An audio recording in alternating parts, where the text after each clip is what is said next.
Welcome to the back of my van, which is my little home on the road while racing sailboats around the coast of France. If you don't know by now, I'm racing a Mini 6.5, which is a tiny but very fierce offshore racing boat, sailed in doubles, short-handed, or totally solo.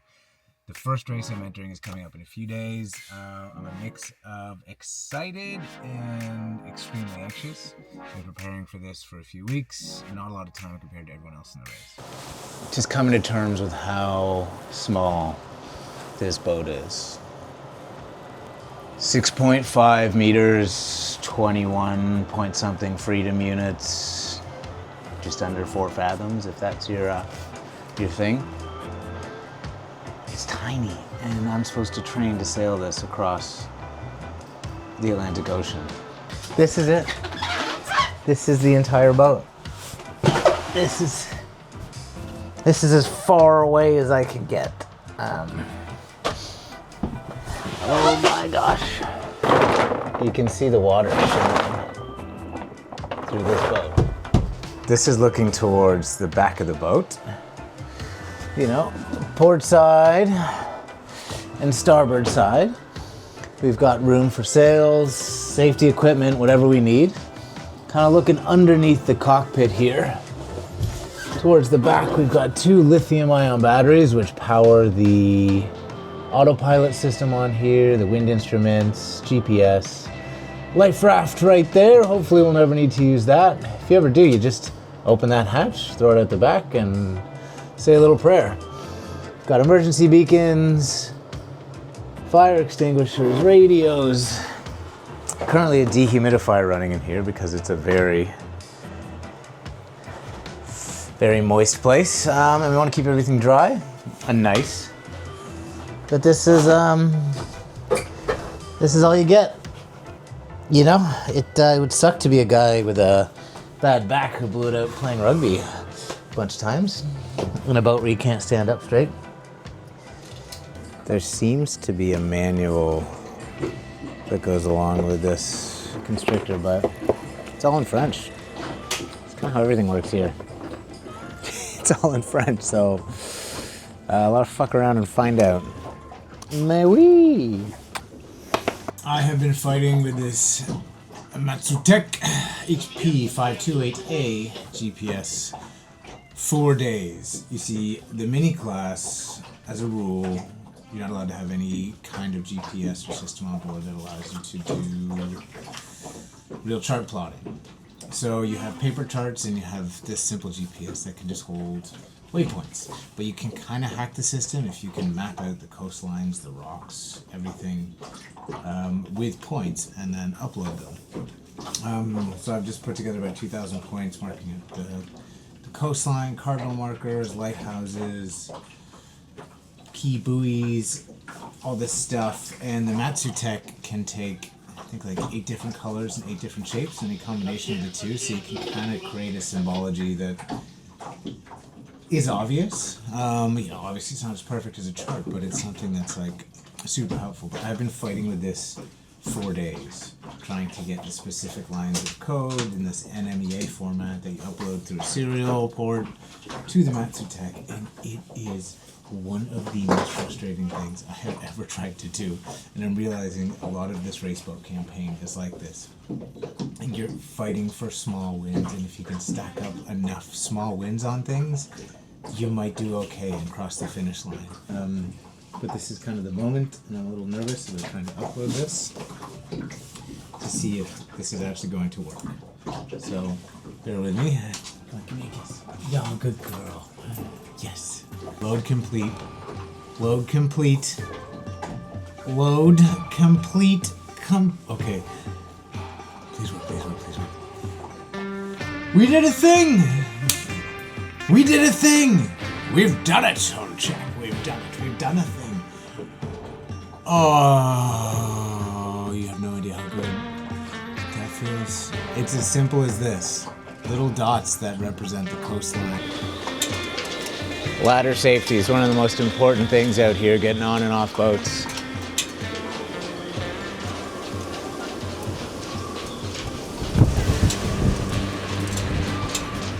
Ladder safety, always be there for your buddy. You look good like that? Oh yeah, it looks great. Tough day at the office. Did you see they're replacing Viggo Mortensen in the new Lord of the Rings movie? No. It's not bad copy, dude. Folgers? Could be the last drop. Yep, there's some days. Jesus! Bless you! There's some days I don't mind not sailing because it is fucking pumping out there. What's French for Pumping? bless you? And that's pretty much it.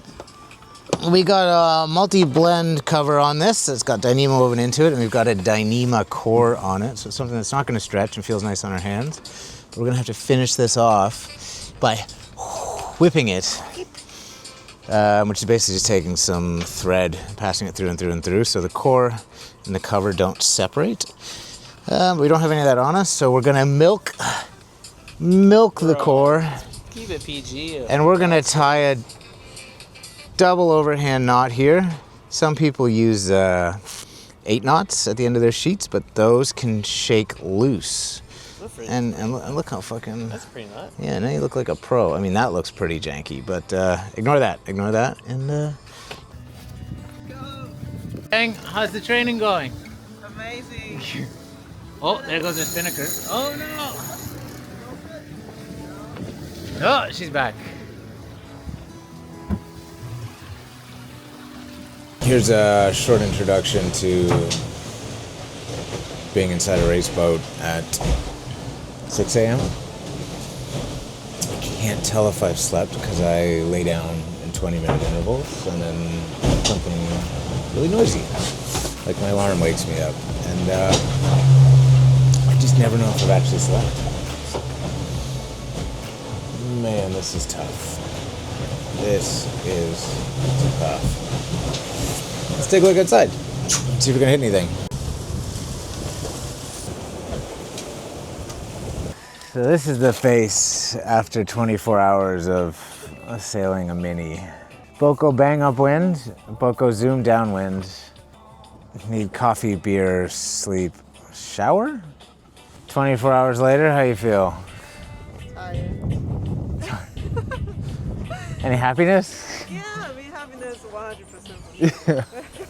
Can't wait for coffee and a shower.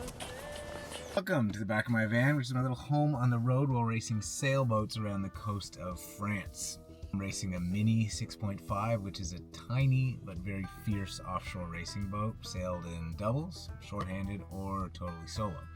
The first race I'm entering is coming up in a few days. I'm a mix of excited and extremely anxious. Been preparing for this for a few weeks. Not a lot of time compared to everyone else in the race. There's a huge list of competitors here. Some of them have huge sponsors. I don't really have one. In fact, I don't have one at all. So what I've done is name my sponsor of something that has sponsored me emotionally and cradled me over the years. And if we scroll way down this list, we can see the only Canadian entry in this boat with the sponsor, General Tao Chicken. If you're on my Instagram and you've ever seen that I have a link in bio, it's just to a fantastic recipe for General Tao Chicken. Oh my gosh, it's the 5th already, and the race is on the 9th. It's fast incoming. All these colorful lines each represent a different weather model. They use different algorithms, they have slightly different predictions. Sometimes they agree, which is good because then we know that the weather's going to be pretty much on point. Sometimes they disagree wildly. For those of you who've never seen something like this, scarier colors mean bigger wins. Overall, we're going to be blasting out of Lorient, a lovely sailing town in France.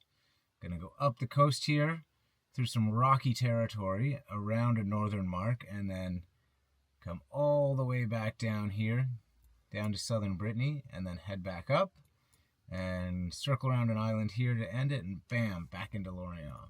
So if we click on this model, it'll show us where the boat is, the most efficient path, and the little dots, which are all the other possible paths on other different weather models. Which weather model is going to be true? We don't know because it's not weather until it's happened. But if we see where this race goes, we start at noon. By about sundown, we're reaching down the coast here. We're in about 18 to 20 knots of wind. Wind slowly dying on us down to 15 knots as we reach the southernmost point. We round the southern mark, and come back up in a reach. The really nice thing about this wind direction, it's coming mostly perpendicular from the course, which for us means more reaching, more speed, more downwind points of sail, and most importantly, less upwind.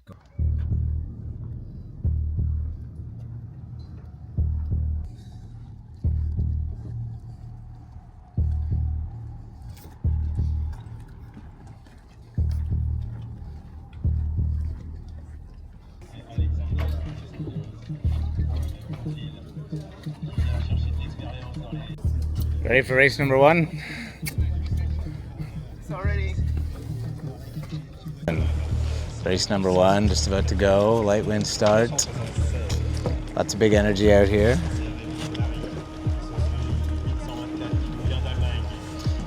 Everyone, including myself, is a little nervous.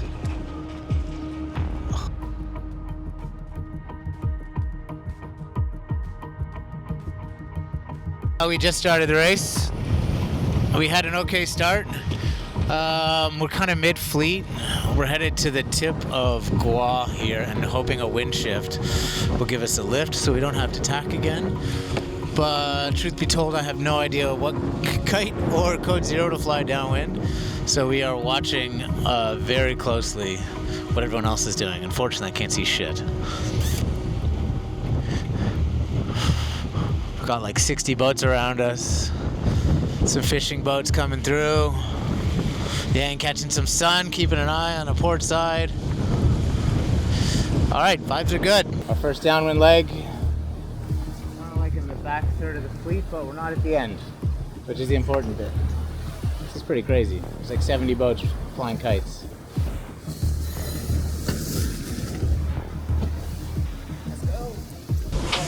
Sorry, it's getting a little dark in here and loud. We're just sailing into our first sunset. It's been a pretty hardcore upwind day. Take a look at what I'm looking at.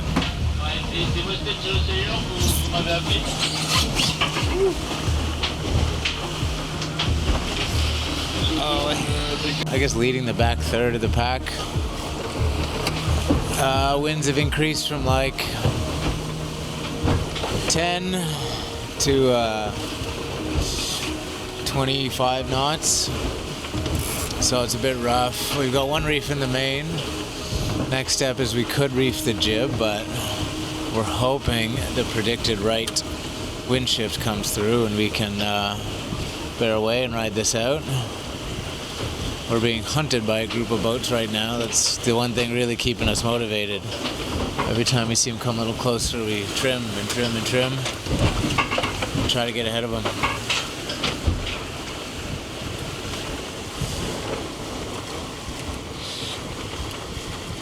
I think I've lost my sunglasses, lost my mind, and we haven't even started night 1. Buckle up.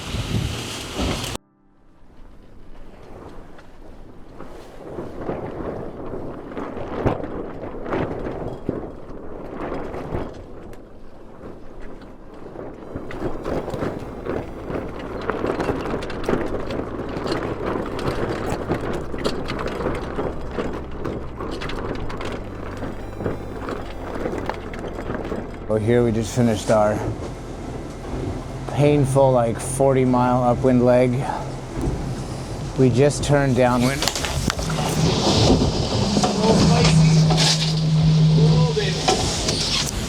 I kid you not, we found vegan, freeze-dried General Tao in France, and if you can hear it, I'm flying downwind.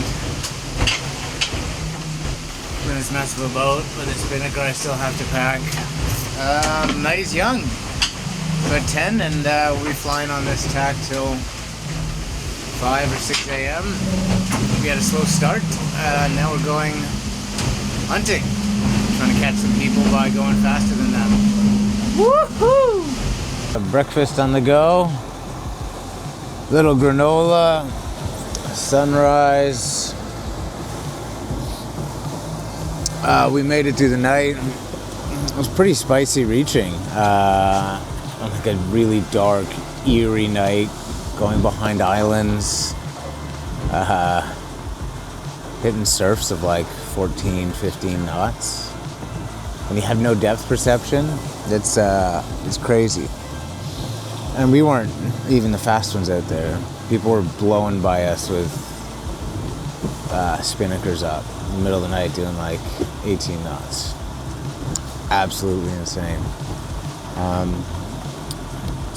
Brains fried. We're on our second last leg.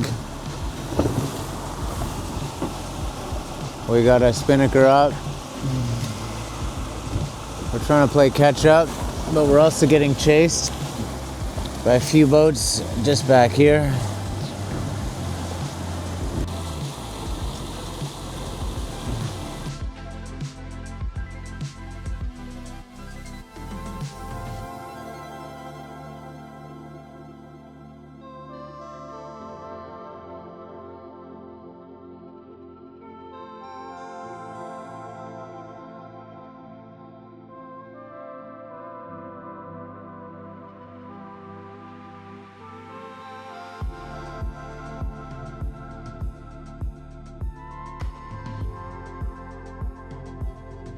Well, it's been a tough day.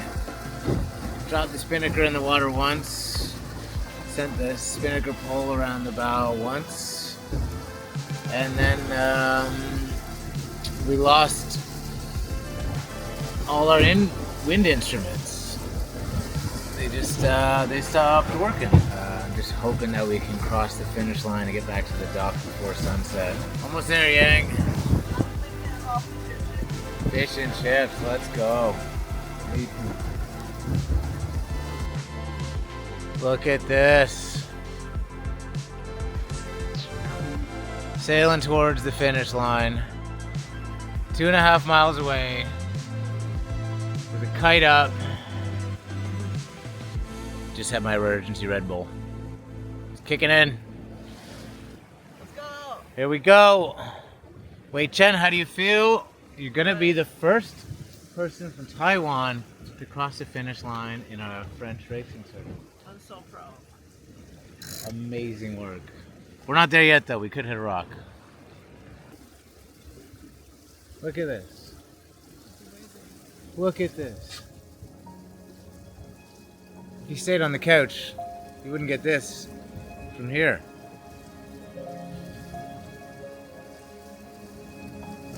It almost feels worth it, doesn't it?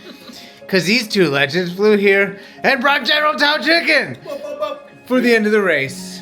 Oh my god. Open it. Open it. You got this. Yeah, look at that. From Paris? Yeah. General Tao is fresh from Paris. Yeah, dude. There's chopsticks in there. Yeah. Rice and chopsticks are in there. Alright, boys. Oh my god. Is it good? Best thing ever. Best thing ever. No!